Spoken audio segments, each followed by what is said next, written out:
Dan orang Asia, ya orang Indonesia itu sering mengabaikan protein. Itu proteinnya itu intake-nya banyak yang kurang karena itu anak-anak banyak yang stunting ya. Itu karena kebutuhan proteinnya kurang. Kayak telur, Itu, ikan, telur, daging. Iya, karena sudah full tadi dengan nasi. Sudah full dengan nasi. Perutnya sudah kenyang dengan nasi, tapi melupakan yang protein.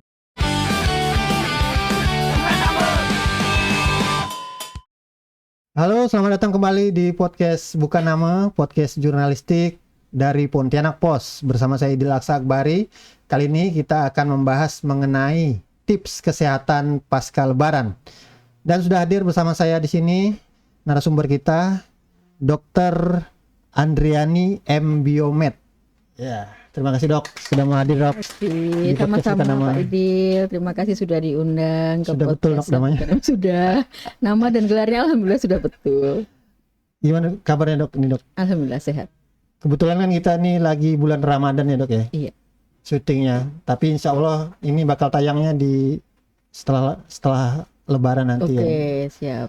Kalau dokter sendiri kesibukannya dok? Kesibukan hari-hari ya? Kalau bulan Ramadan ini? Bulan Ramadan ya sesuai dengan kewajiban saya sebagai dokter ya, sebagai dokter sekaligus sebagai dosen gitu. Saya pagi dosen di Fakultas Kedokteran Untan, nanti sore saya praktek di Klinik Utama Anggrek dan di Apotek Damai. Jadi ada sebagai dosen dan sebagai praktisi juga saya. Di rumah sakit enggak ya? Rumah sakit enggak. Berarti, di mengembangkan praktek pribadi di klinik sama di apotek saja. Berarti cukup padat ya dok ya? Ya lumayan. Ada bedanya nggak dok?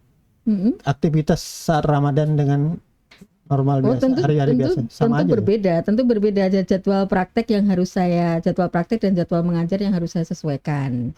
Gitu. Karena kan kebutuhan jam sebagai dokter kan, sebagai dosen saya kan ASN di Kementerian Pendidikan tinggi gitu. Jadi harus disesuaikan juga sesuai dengan jadwal perubahan dari aturannya lah, aturan yang berlaku gitu. Itu yang. Kalau aktivitas praktek juga berubah. Aktivitas praktek kalau dulu misalkan sebelum Ramadan saya bisa berpraktek setelah jam berbuka puasa. Ini sekarang saya sesuaikan saja sesuai dengan permintaan pasien dan kebutuhan pribadi saya. Jadi hanya berpraktek sampai pukul 5 sore seperti itu. Kalau saya seperti itu. Berarti kurang lebih sama juga ya. Iya. Kita juga wartawan nih. Oh gitu. Berubah dikit lah. Iya, berubah dikit ya. Saya juga berubah dikit 1 jam aja kurang lebih. Yang pasti bangun siang dok sekarang. Oh gitu. Ya. Karena malam kan mungkin banyak aktivitas bangun sahur dan lain-lain. Iya. Karena bulan Ramadan ini kan dok kita banyak perubahan lah dalam pola hidup kita ya, mungkin pola makan berubah, pola tidur berubah, terus aktivitas juga berubah kan. Iya. Dan setelah itu kan mungkin Lebaran ini ada perubahan yang terasa di fisik kita ya. Mungkin dampaknya apa dok biasa dok? Yang paling terasa sekali nih pasca Ramadan. Pasca Ramadan ya. Pasca Ramadan, Ramadannya dulu atau Lebarannya dulu? Setelah Lebaran. Setelah Ramadan. Setelah Ramadan. Tentunya kan ada penyesuaian fisik ya. Penyesuaian fisik karena kita sebagai muslim kan kewajiban puasa itu kan merupakan kewajiban sebagai seorang muslim. Gitu. Jadi secara fisik pasti akan lebih berat pada saat kita menjalankan puasa Ramadan dan setelahnya gitu. Penyesuaian selama Ramadan kan biasanya penyesuaian untuk waktu istirahat dan waktu makan untuk siang hari gitu. Walaupun diwajibkan juga untuk sahur dan berbuka tepat waktu. Saya kira perubahan yang mendasar terutama puasa dan tidak puasa adalah di pola makan yang pertama, yang kedua waktu istirahat itu dan aktivitas fisik ketiga. Ada 3 hal yang pasti berubah gitu dari selama Ramadan dan pasca Ramadan seperti itu. Dari perubahan itu apa yang kita rasakan? Yang kita rasakan pasca Lebaran nih mungkin agak lebih lemas atau itu wajar ya?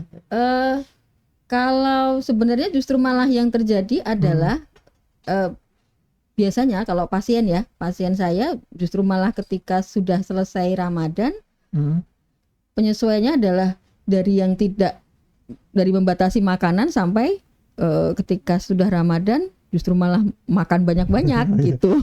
Jadi apa yang tidak bisa dimakan waktu Ramadan, begitu Ramadan selesai makan banyak-banyak.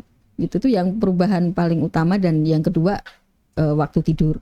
Waktu tidur pasti apa ya istilahnya balas dendam. Balas dendam itu begitu Ramadan selesai. Lebaran kan banyak makanan. Iya. Justru malah pada sebagian orang lebih fit saat Ramadan. Karena waktunya lebih teratur, waktu tidur, kemudian waktu bangun, terus kemudian waktu intake kalori makan ya itu lebih teratur pada saat puasa gitu. Tetapi begitu Ramadan sudah selesai, ya kembali ke pola kehidupan dan pola makan yang lama, yang mungkin tidak ada pembatasan kalori dan sebagainya gitu. Biasanya berapa lama tuh adaptasi itu? Adaptasi ya. Kembali normal lagi. Adaptasi kembali normal biasanya kurang lebih ya pengalaman pasien ya, pengalaman saya dengan pasien ya, kurang lebih pasien itu balas dendam itu kurang lebih ya sekitar 2 minggu sampai 1 bulan. Setelah itu kembali normal lagi. Kembali ke normal lagi. Oh, karena balas dendam puasa tadi ya. Iya. Banyak mengurangi makan ini itu. Iya, banyak. Lebaran akhirnya kayak apa ya istilahnya? Kalap kali ya. Iya, kalap. Dan makanannya juga banyak gitu. Iya, tapi ini kan by empiris ya. Kalau datanya kan tidak ada data apakah seseorang itu akan beradaptasi dengan puasa 1 bulan atau 2 bulan itu kan datanya belum ada. Pengalaman dari yang saya sampaikan ini pasien-pasien. pengalaman empiris yang saya dapatkan dari pasien-pasien saya seperti itu. Iya, saat Lebaran ini kan Dok, banyak makanan-makanan mungkin yang apa ya? Kayak lemak. Iya. Kayak santan gitu. Iya. Kemudian manis-manis, kue lapis, terus minuman soda gitu. Iya. Gimana Dok kita menyikapi itu? Sangat perlu dibatasin karena ini sebenarnya tergantung kultur daerah ya. Saya kan aslinya dari Jawa dengan kalau di apalagi kultur di Pontianak ini Lebaran berbeda. Jadi kalau Lebaran di Pontianak ini sangat meriah sekali. Meriah dari segi kuenya tuh semuanya ada, kuenya lengkap banget, kue kering, kue basah dan sebagainya gitu. Kalau di Jawa beda? Beda, di Jawa beda, kultur Jawa lebih beda. Lebih sedikit aja, lebih minim aja kuenya. Lebih minim. Kalau di sini semua kue ada, kue lidah kucing, nastar ya, nastar, kastengel itu kan semua harus ada di meja. Terus kemudian minuman air kaleng di sini. Air kaleng dengan berbagai macam varian rasa, belum lagi yang soda-soda. Kue lapis pasti ada, dan itu semua kalau tidak dibatasi, itu kita jadi hiperglikemi, terutama pada pasien-pasien yang sudah menderita diabetes atau sebelumnya atau yang pre-diabetes. Hiperglikemi itu kenaikan gula darah. Dan itu juga kondisi yang bisa membahayakan. Itu karena misalkan ya satu contoh kue nastar saja itu, kue nastar di antara kue-kue yang lain itu kandungan kalorinya lebih besar. Oh gitu? Iya, dibanding yang lain. Misalkan kue putri salju dan sebagainya itu kue nastar itu paling besar. Terus kemudian contohnya lagi kue lapis. Kue lapis itu kalorinya saja satu potong kue lapis itu sekitar 200 sampai 300 kalori. Itu tinggi sekali. Iya, karena gula, mentega, itu tepung. Itu semuanya kalori semuanya. Berarti harus kita sendiri yang harus sadar ya? Harus mengidentifikasi mana makanan yang memang saya sudah intake-nya sudah berapa banyak gitu. Kayak seperti tadi nastar 75 sampai 90 itu besar loh. Itu untuk satu biji nastar saja itu besar kalorinya. Satu potong kue lapis juga tinggi kalorinya. Belum lagi nanti sediakan air kaleng. Air kaleng itu gula isinya. Apalagi soda juga gulanya lebih banyak daripada air kaleng. Itu gulanya banyak. Nanti makanannya rendang udah pasti, rendang opor kan menu wajib. Santan. Menu wajib waktu Lebaran gitu. Itu santan, kolesterol, dagingnya ya ada yang lemaknya ikut, jadi kolesterolnya ikut seperti itu. Berarti numpuk ya itu ya? Numpuk, yang lemak gula intake kalorinya jadi jauh lebih tinggi, intake lemaknya juga lebih tinggi. Belum lagi kita harus Lebaran ke kerabat, Kalau nggak teman-teman. ngambil, Kalau nggak makan kayak nggak enak gitu. iya nggak enak. Ya diatur saja, misalkan ngambil hanya satu dan sebagainya. Kalau udah tahu mau ke banyak tempat ya batasin ya. Gitu. Ya kalau sudah banyak intake kalori ya nggak usah makan nasi. Gitu. Berarti dok, kalau yang paling cepat bereaksi itu apa berarti? Gula ya berarti ya? Gula itu sangat bergula sekali. Kalorinya sangat tinggi sekali. Kue lebaran, makanan kue lebaran, minuman air kaleng, itu kandungan gulanya sangat tinggi sekali. Jadi perlu diperhatikan berapa yang sudah saya makan kue hari ini. Itu kalau sudah itu semua ada hitungannya. Itu sangat bisa diakses di website ya, Google itu sangat gampang sekali diakses. Itu berapa yang sudah saya makan kalorinya gitu. Ya kalau sehari makan 1 nastar ya oke lah, masih aman ya gitu, dan 1 kue lapis itu masih aman. Berarti dari pengalaman dokter pasca lebaran ini, pasien-pasien yang banyak datang itu, pasien yang banyak datang, pertama itu gula darahnya pasti naik.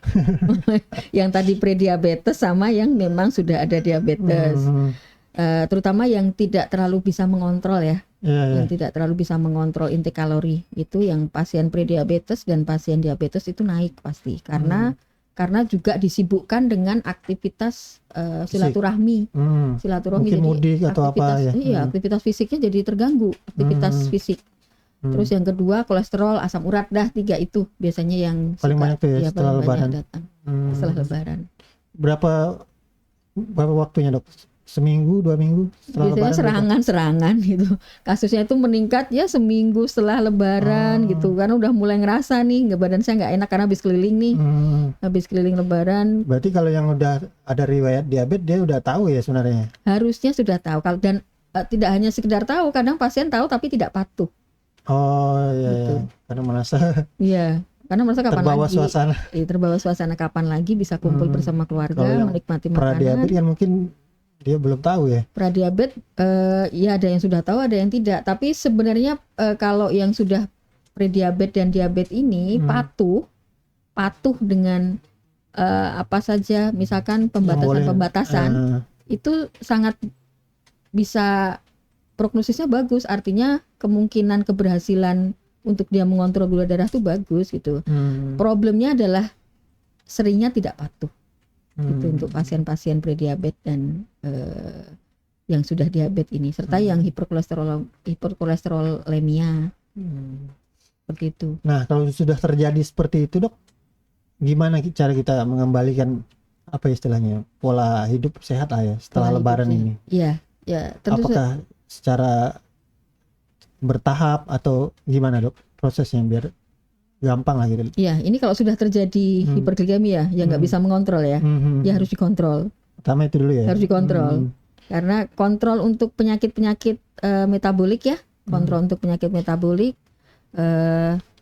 seperti tadi ya, misalkan yang diabetes, kolesterol sama asam urat, yang pertama kan lifestyle dulu, lifestyle-nya diperbaiki.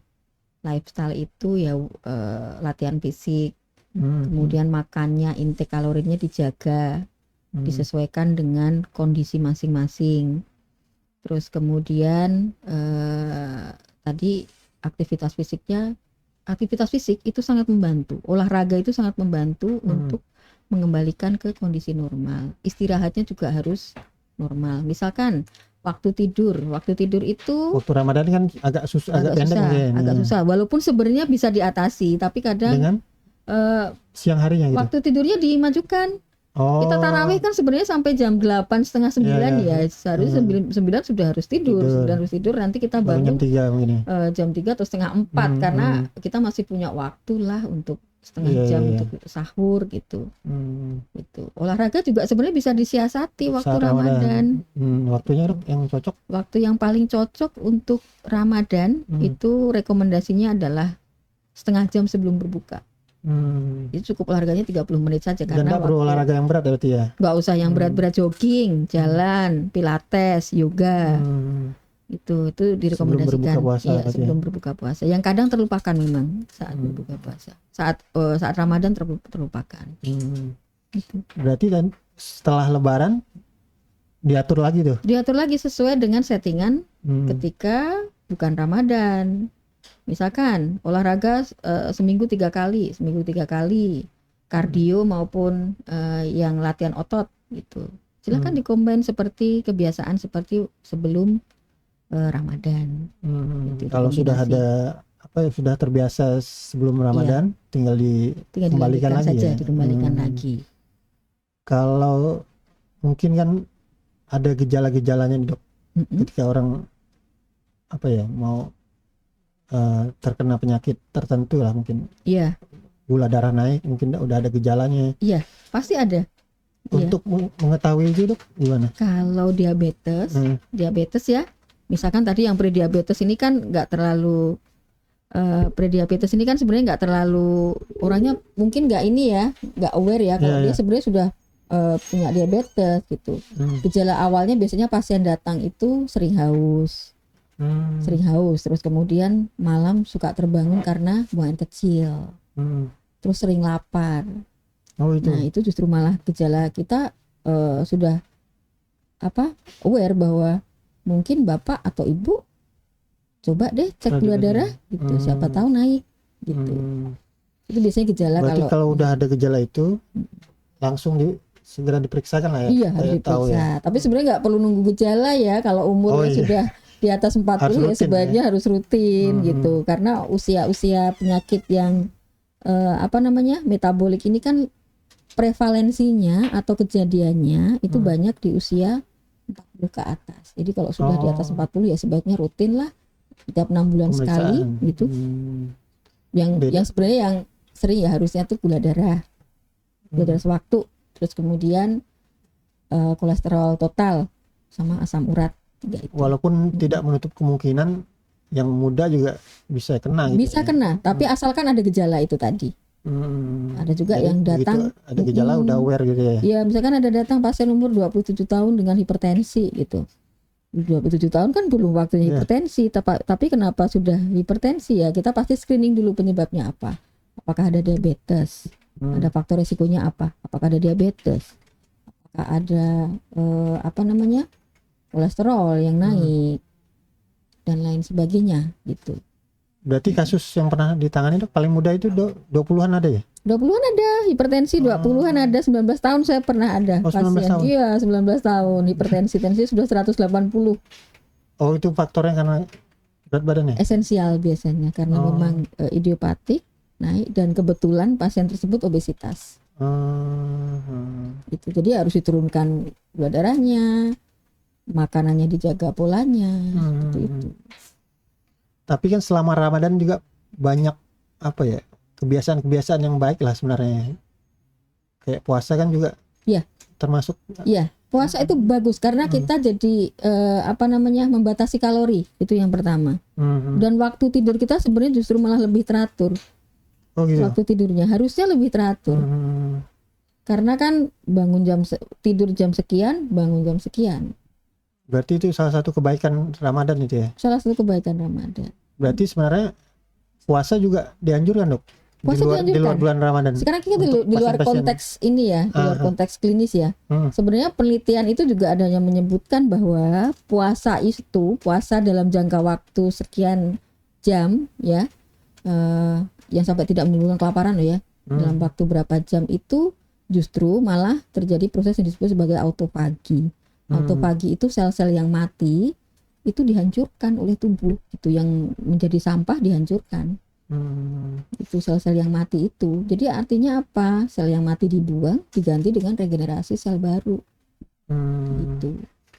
Kalau kita ingin menerapkan itu di hari biasa harus konsultasi juga berarti ya, mungkin sama dokter ahlinya, ahli gizi dan lain-lain. Iya, sebaiknya dikonsultasikan. Iya, karena gini, karena pola makan itu kan kita harus memperhatikan yang masuk ke dalam yang kita makan itu apa saja, berapa konten proteinnya, berapa konten kalorinya. Kalori itu gula ya. Terus kemudian berapa konten lemaknya, itu harus diperhatikan. Kalau belum tahu ya sebaiknya konsultasi ke dokter. Misalkan dok, saya ini perlu makan pagi apa sih, siang saya makan apa, sore saya makan apa, Atau saya makannya hanya siang saja atau sore saja atau malam saja. Kalau malam saya sebelum jam berapa saya harus makan. Gitu. Kalau misalkan ini dalam kondisi basal, kalau misalkan saya tidak olahraga atau saya olahraga, berapa intake kalori saya yang harus direkomendasikan, itu yang tahu dokter. Harus konsultasi gitu. Harus konsultasi ke dokter. Boleh mengira-ngira sendiri. Sekarang kan orang sudah. Kalau hitungannya secara online bisa ya? Secara online bisa, tapi saran saya harus ke dokter. Iya. Dan ada aplikasinya mungkin ya untuk menghitungnya. Ada aplikasinya, tapi tetap ya saran saya harus ke dokter karena interpretasi. Maksudnya setelah ke dokter, ya, tetap dipandu. Ada dipandu nanti dengan itu ya. Ada. Sekarang kita sangat bisa gampang sekali mengakses ya. Misalkan nasi kan lebih baik yang karbohidrat kompleks. Karbohidrat kompleks itu kan nasi merah ya. Merah. Itu yang paling bagus itu. Itu sudah ada hitungannya. Misalkan 1 centong nasi itu berapa kalori? Nasi merah berapa, kalau nasi putih berapa gitu ya. Tempe berapa? Terus kemudian asal rajin aja berarti. Iya. Tapi kan untuk diri kita sendiri harusnya kita juga pandai. Biasanya sudah kan bisa. Orang malas untuk gitu kan. Iya. Udah terasa di badan baru mau aware gitu. Biasanya kalau sudah mulai pegelinu, tengkuknya udah sakit, baru panik sudah, ya. Iya. Mau periksa. Iya. Atau lukanya nggak sembuh-sembuh, nah itu baru mau periksa ke dokter. Gitu. Jarang ada yang mau men-screening sejak awal ya, artinya memang itu saya sudah biasanya. Iya, saya sudah 40 tahun merasa tidak ada gejala yang berarti ya. Gejala yang berarti itu contohnya ya pandangan kabur atau apa gitu, jadi tidak periksa ke dokter. Tidak screening untuk tadi penyakit metabolik yang saya sebutkan. Itu biasanya kalau sudah ada gejala barulah ke dokter. Dan terlambat lah istilahnya, harusnya bisa dicegah lebih awal gitu ya dok? Harusnya bisa dicegah. Sebenarnya kan kita semua itu hidup manusia ya, individu itu kan harus punya lifestyle tertentu untuk mencegah penyakit ya. Karena penyakit itu datang karena ada faktor resikonya. Misalkan penyakit jantung kan biasanya karena kebiasaan merokok. Kanker paru karena juga sama kebiasaan merokok. Diabetes karena tidak ada pembatasan kalori sebelumnya. Makan ya tidak memperhitungkan berapa kalori yang dimakan, berapa kalori yang dikeluarkan. Gitu. Kalori itu kan keluar dalam bentuk aktivitas fisik harusnya. Gitu. Jadi makannya banyak, tidak ada aktivitas fisik. Jadi gulanya numpuk di dalam.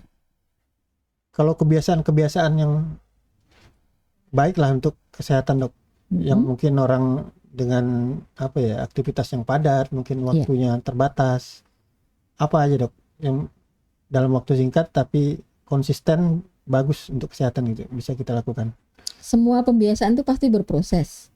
Semua pembiasaan baik itu pasti berproses. Gaya hidup baik itu pasti berproses, tapi memang harus dimulai. Dan dimulainya itu kapanpun, tidak ada kata terlambat untuk memulai. Gitu. Kebiasaan bagus itu apa untuk kesehatan? Yang pertama, perhatikan intake makanan. You are what you eat. Kamu, kita itu apa yang kita makan. Penyakit yang timbul itu biasanya memang timbul dari apa yang kita makan. Gitu. Jadi perhatikan intake makanan kita. Apakah sudah sesuai dengan kebutuhan kita? Baik itu kalori, baik itu lemak, ya lemak sama protein, karbohidrat, lemak sama protein. Gitu. Itu apakah sudah sesuai dengan kebutuhan kita masing-masing untuk beraktivitas itu? Iya, kebutuhan kita masing-masing. Karena itu nanti disesuaikan dengan yang kedua, harus olahraga. Olahraga ada 2. Olahraga ada kardio, ada latihan otot. Kedua olahraga itu perlu. Dua-duanya penting. Kardio untuk jantung. Latihan otot untuk supaya tulang dan ototnya kuat. Biar nanti tua nggak osteoporosis. Seperti itu. 2 hal itu sangat penting sekali. Terus jangan lupa istirahat cukup. Istirahat malam ya. Jangan menggantikan istirahat malam dengan istirahat pagi. Istirahat siang. Kenapa dok? Beda? Karena hormon-hormon tertentu seperti growth hormone itu hanya bisa bekerja pada malam hari. Jadi kalau tidak tidur malam, maksudnya antara malam kita gantikan jamnya dengan siang, ya tidak optimal hormonnya. Karena memang bukan waktunya ya. Bukan waktunya. Termasuk sintesis melatonin. Melatonin juga malam. Kalau olahraga tadi dok, kardio sama latihan otot ya. Latihan otot itu beban. Waktunya gimana dok? Waktunya sebenarnya 30 menit sehari cukup loh. Dua-duanya. Minimal 30 menit sehari cukup loh. Oh. Iya. Berarti nggak perlu panjang-panjang juga ya? Tidak perlu. Dan Atau- itu dirutinkan. Atau tergantung hitungan juga tadi? Minimal seseorang ya itu minimal sekali. Minimal Itu olahraga berapa? 3 kali seminggu 30 menit. 3 kali 30 menit. 3 kali 30 seminggu. menit per minggu. Iya. Untuk 3 kali 30 menit seminggu saja sudah Banyak sudah yang susah. melanggar. Saya mau ini, saya mau Yeah. itu gitu. Saya tidak ada waktu, Dok, dan sebagainya gitu. Berarti Dok, mungkin ada pesan-pesan nih Dok untuk masyarakat kita yang Iya. terutama setelah Lebaran nih. Setelah Lebaran ya. Apa yang harus dihindari, terus apa yang harus diperhatikan supaya tetap bisa hidup sehat gitu Dok? Iya, ya yang paling utama jangan kalap sih. Jangan kalap ya, artinya kan tentu saja di meja semuanya banyak makanan dan sebagainya, harus bisa mengendalikan diri. Gitu. Harus tahu hitung-hitungannya. Ini Kak, nastar ini satu berapa sih? Kalau saya sudah makan nastar satu, berarti nanti siang ya nggak usah makan nasi gitu. Atau saya sudah makan kue lapis banyak kalorinya. Nanti kalau saya makan nasi, tambah nasi lagi, banyak kalorinya lagi. Walaupun sebenarnya sudah ada ya sekarang tuh yang kue nastar yang sehat ya, low kalori. Lapis pun juga ada ya, sudah dibikin low kalori. Tapi kan itu harganya mahal. Gitu. Dan tidak semua ada di rumah-rumah orang. Tidak ada semua di rumah orang. Harus tahu batasan masing-masing. Harus bisa mengendalikan diri. Kue nastar berapa sih? Atau kue lidah kucing berapa sih? Kastengel berapa sih kalorinya? Itu semua sangat bisa diakses. Sangat bisa diakses. Bisa dicari Iya, air kaleng juga. Air kaleng nih tinggi banget loh gulanya, dan setiap rumah pasti ada. Setiap rumah pasti ada. Sehari bisa minum misalkan 3 sampai 4 kaleng lah gitu. Itu juga udah sangat tinggi sekali loh. Banyak itu ya. Banyak. Belum lagi kue lapis. Belum lagi kue bolu, lempok. Lempok durian. Dan pilihan makanan kita juga beragam sekali saat Lebaran nih kan. Saat Lebaran beragam, nanti sudah ada sate, bakso, semua pengen dicobain. Opor, rendang gitu, semua pengen dicobain. Gitu. Berarti harus memang dari diri sendiri membatasi itu membatasi. ya. Membatasi. Oke Dok, kebetulan saya ada pertanyaan pribadi saya nih yang cukup mengganjal lah. Silakan. Mengapa ya kita kan harus mengurangi makan yang tinggi gula ya, karbohidrat juga dikurangin, terutama nasi lah ya, karena kita kebiasaan makan nasi mungkin dari kecil kan. Mengapa kalau kita nggak makan nasi itu kayak laparnya nggak hilang gitu Dok? Kalau udah makan nasi terasa. Baru makan. Itu sugesti. Disebut makan kalau sudah makan nasi. Disebut kalau belum makan nasi belum makan namanya, masih ngemil. Padahal ngemilnya roti gandum. Sama aja berarti kan harusnya. Padahal itu kalori juga. Ya, orang Asia, ASEAN ya. ASEAN itu diet utamanya kan rice, nasi. Nasi itu kan sumber karbohidrat. Karbohidrat.